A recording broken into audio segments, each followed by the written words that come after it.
آپ کو یاد ہوگا میں نے کل کی ویڈیو میں آپ کو بتایا تھا کہ اب کی بار جو حملہ ہے وہ ہوگا باقاعدہ طور پہ رفح پہ. اسرائیل ایک بہت بڑا حملہ کرنے جا رہا ہے ناظرین, اور وہ جو حملہ ہے وہ اب تک کی تاریخ کا سب سے بڑا حملہ ہوگا. رفح پر حملے کا مطلب ہے مصر پہ حملہ.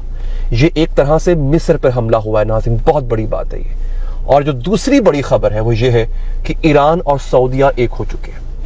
مجھے سعودی عرب سے بہت شکایتیں ہیں, خاص طور پہ یہ کہ حج کے دوران آپ غزہ کے لیے دعا نہیں کر سکتے, آپ غزہ والوں کے لیے دعا نہیں کر سکتے, آپ کسی ریلی میں یا وہاں پہ فلسطین کا جھنڈا آپ نہیں لہرا سکتے سعودی عرب میں. یہ شکایتیں ہیں میری.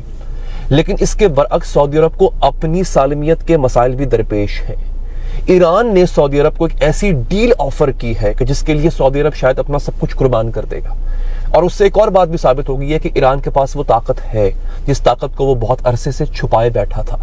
تو دوستو, ایران کی طرف سے اس آفر کا مطلب یہ ہے کہ سعودی عرب اور ایران اگر اس ڈیل کی وجہ سے ایک ہو جاتے تو یہ مسلم امہ کے نہیں, یہ اوورآل دنیا کے سب سے طاقتور ترین ملک بن جائیں گے دنیا کے.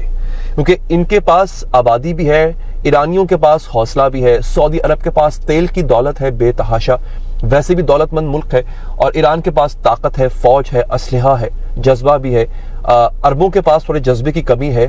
تو جب یہ مل جائے گا سوچئے تو پھر معاملات کہاں سے کہاں پہنچ جائیں گے. ایک تو ناظرین یہ تو دوسری بڑی خبر ہے جو کہ میں آپ کو دے رہا ہوں. تیسری بڑی خبر ناظرین کیا ہے کہ ان کی تفصیلات میں آپ کو بتا دوں گا کہ مصر کے ساتھ بہت بڑا ہینڈ ہو گیا ہے. مصر نے 1900 اگر میں غلط نہیں ہوں تو 79 یا 89 میں, میرے پاس ابھی آ جائے گی پوری ڈیٹیل, ایک ڈیل کی تھی اسرائیل کے ساتھ جس کا نام تھا کیمپ ڈیوڈ ایکارڈز.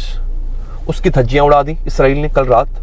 اور اب مصر جو ہے, جو کہ عرب ملکوں میں فوجی لحاظ سے سب سے مضبوط ملک سمجھا جاتا تھا, وہ اتنا کمزور نکلا ہے کہ پوری دنیا اور خاص طور پہ مسلم امہ مصر پہ ہنس رہی ہے.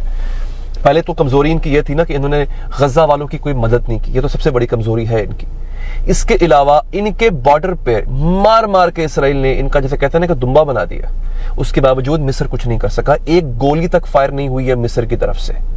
اس کی تفصیل بھی میں آپ کو دوں گا. دوستو, آخر میں بات کرتے ہیں ترکی کی. ترکی نے آج سے چند روز پہلے, میں نے ہی اپنے ویلاگ میں خبر آپ کو دی تھی, ترکی نے آج سے چند روز پہلے اسرائیل کے ساتھ تمام تجارتی معاہدے ختم کر دیے تھے, جس سے ترکی کو تقریباً 10 ارب ڈالر کا نقصان ہوا تھا. اس نے کہا کوئی بات نہیں, نقصان برداشت کر لیتے. حالانکہ یہ کام ترکی کو بہت پہلے کر دینا چاہیے تھا. خیر, اب ترکی کے جو فورن منسٹر ہیں ان کا بہت بڑا بیان ہے. اب یہ بیان کیا جنگ کی طرف اشارہ کر رہے ہیں؟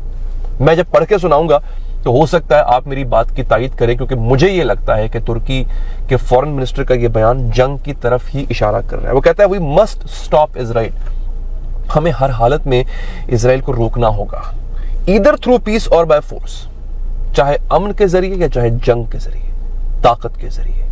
یعنی ترکی اس بات پر آمادہ ہے کہ اگر اسرائیل کے ساتھ جنگ کرنا پڑی تو ہم جنگ کرنے کے لیے تیار ہیں. حالانکہ پرسنلی میں ترکی کی باتوں پہ اتنا یقین نہیں کرتا ویسے, کیونکہ انہوں نے بہت دھوکہ دیا مسلم امہ کو. انہوں نے اسرائیل کے ساتھ تجارت بھی رکھی, رابطہ بھی رکھا, آنا جانا بھی رکھا, اور یہاں پہ وہ مسلم امہ کے لیڈر کا دم بھی بھر رہے تھے کہ ہم لیڈ کریں گے خلافت عثمانیہ, یہ وہ.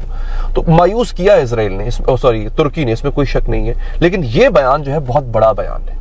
اس بیان کے بعد ترکی حکومت کیا پریکٹیکلی کیا کرتی ہے وہ ناظرین اس میں دیکھنا ہوگا. اب آ جاتے ہیں سب سے اپنی بڑی خبر پہ جس کا میں نے ذکر کیا. ایران چیف, نیوکلیر چیف, انہوں نے کہا ہے کہ اگر سعودی عرب مانتا ہے, اگر سعودی عرب اس بات پہ آتا ہے تو ہم سعودی عرب کو نیوکلیر ٹیکنالوجی دینے کے لیے تیار ہیں. بہت بڑی خبر ہے ناظرین. امریکہ نے اربہ ڈالر کا اسلحہ دیا سعودی عرب کو. سعودی عرب کو امریکہ نے اسلحے سے لیس کر دیا ہوا ہے, ہر طرح کا اس کے پاس جنگی طیارہ, جنگی ساز و سامان, ایمونیشن, توپیں, ٹینک, نئی ٹیکنالوجی سب موجود ہے اس کے پاس, سوائے نیوکلیر پروگرام کے. امریکہ نے سعودی عرب کو نہ نیوکلیر پروگرام دیا اور نہ کہیں سے لینے دیا. اسرائیل کو دے دیا, ان کو نہیں دیا. ایران نے تاریخ میں پہلی دفعہ, آپ کو پتہ ہے سعودی عرب ایران کے معاملات اب کافی حد تک بہتر بھی ہوئے ہوئے ہیں, کافی کوارڈیل ہوئے ہوئے ہیں, کافی بھائی چارہ آج کل نظر آ رہا ہے دونوں ممالک میں. ایران نے جو یہ ڈیل دے دی ہے, اب ایران کہتا ہے کہ ہم ان کو یہ ڈیل دیں گے پیسفل پرپسز کے لیے. پیسفل پرپسز کے لیے ہمیں بھی پتہ ہے, آپ کو پتہ ہے, یہ کوئی اتنی بڑی بات نہیں ہوتی. پیسفل پرپس یعنی بجلی پیدا کرنے کے لیے, اس ری ایکٹر چلانے کے لیے نیوکلیر ٹیکنالوجی کا استعمال ہوتا ہے. تو اس کام کے لیے ہم سعودی عرب کے پاس اتنا تیل ہے, آپ سوچیں نا, اتنا تیل ہے, وہ نیوکلیر انرجی کے ذریعے بجلی پیدا کیوں کرے گا؟ اس کو ضرورت ہی نہیں ہے.